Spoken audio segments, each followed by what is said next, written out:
Hey everybody, welcome to Rusty Mark Garage. Got this old 74 Chevy I've been waiting to work on. Had a lot of projects going on, and I've been waiting on this one to make it into the shop, and it's finally here. So it's a 74 C10. It was last, well, this was when it was last tagged in 1997. Now the guy I bought it from, his grandpa bought it new. A couple of crazy things on this truck. I did have a set of 7-inch rallies, had them powder coated, new tires on it, just so I can roll it around. Somebody, it's 74 now, and somebody put a tank behind the seat. You can see it right there. I'm like, these trucks didn't come with a tank behind the seat. The 74's over there on the passenger side. And somebody put a Pontiac steering column tilt and all that, which is kind of cool. There's Theo, shop cat. Let's see here. Oh yeah, here it is. So this is where the tank should be.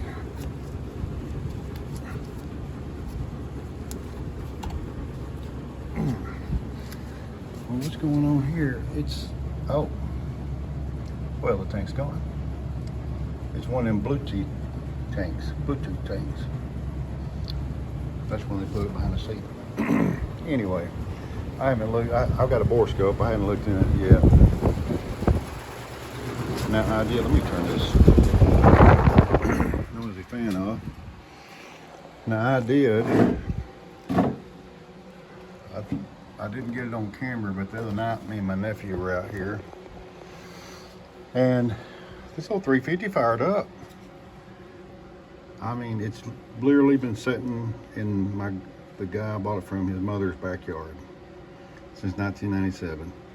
I haven't even vacuumed off the top of the motor yet, which I will before I put the carburetor back. It's still got the old points on it. I did touch them with a emery board just a little bit. I just knew it had points. I knew it would need it. And I did put a new starter on it. I did try to crank it a few months ago and the starter died. Bought a new starter, sit on a bench, and I just put it on the other night when I was working on it. And show you the shape of these plug wires. I mean, they're not pretty. They're not pretty at all. In fact, this one don't even have an end on it. I had it laying on that spark plug, and it still fired and ran, and it didn't miss. That's what blew my mind. So I had to pour gas down the throat on the carburetor to get it to run, and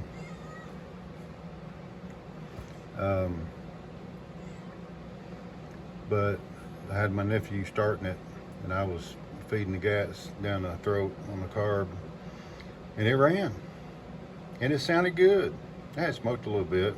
I expected, a little bit of blow by, a little bit of smoke. Nah, that's normal, no big deal. But not crazy, and it ran good. I couldn't believe it. I mean, it fired up and ran good, and I'm like, I can't believe it's not jerking, shaking, missing. I'm pretty sure this is going to be a pretty good motor. So I took the carb off. It's got a Holly 2-barrel on it, and I've never seen one with just 2 screws in the intake. Maybe I'm used to 4 barrels. I don't know. But so I just got the carb apart. And by the way, I got this. This is a electric saw skill box carrying case. And I soldered up plastic, filled the plastic and had a couple of holes in it. And I thought, man, that'd make a pretty good, you know, wash bay. I don't have a parts washer. And it did. So it'll hold my fluid and I don't make a mess, and it's a good size to fit the carb down in. I thought, hey, it works. So there you go. Redneck ingenuity. So the carb, of course, the outside's dirty, but the inside's really dirty. Look at that. That's what was in it right there. It is really bad. Here's Archie. 2 shop cats. And floating, everything looks pretty. I think it just needs a good cleaning up.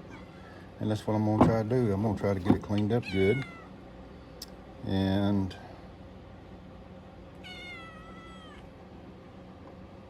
see if I can't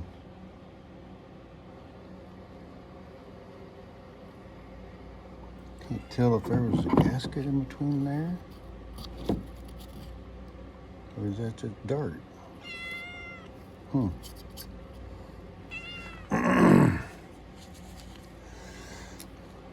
Anyway, I don't want to spend a ton of time on it, but I'm going to clean it up and get that plunger, that accelerator pump, where it'll work better. You can tell that valley there where the accelerator pump goes is really nasty dirty. Look at all that crap in there, man. Anyway, I'm going to clean it up. And got some Berryman's B12 here, which should do the trick. Clean this thing up good and put it back on. And I hate that I didn't video that the other night cranking over. I was just excited to try to see if it would crank, and it did. I didn't even think about videoing it. But anyway, so if I get the thing lined out, we'll try to set a video camera up and see if we can do crank it up and see if we can get it to idle. And then we'll try some antifreeze and all that good stuff, see what we can do. It did have some brake fluid in. I put a little bit in there, but you know, might get lucky there. Never know. But I don't know, we'll see. But like I said, it's a 74. You know, it's just an old beater truck, but it'll make somebody a good truck. It'll be for sale. They make kits for these now. You guys that want to cut a long bed down, make a short bed, they make kits to do that now. So that's always doable. Somebody wants to tackle that. I just want to see these old trucks back on the road. That's what I like to do. I still got to clean the inside out. It's a mess. So it's a custom deluxe 10. But it does have factory air. No. Yes, it does. It had factory air. So vents there, which is kind of uncommon on a custom deluxe. May not have been uncommon in 74, I don't know. Of course, you know the 74 hoods has the full hood all the way back, covers the cowl. And I forgot if it was late 70s or early 80s is when this part is solid here, and then the hood opens up right about there, something like that. I forgot what year that was. But anyway, stay tuned and keep a lookout for my next video, and hopefully I'll have it out in a few days. I know I've been so busy with work and other things and hadn't put out a lot of videos lately, but I still have the LS swap going on the 87. I kind of had to stop what I was doing to fix some other stuff, and I thought I would pull this one in here. Still got that one to do, and I'm still pulling motor out of the tracker. And I've got that Ford sold, and I just sold the blue 85 out there, 4-wheel drive, just sold it. And I got that white 98 GMC 6.5 turbo diesel that I'm gonna try to get running, see what the story is on that one.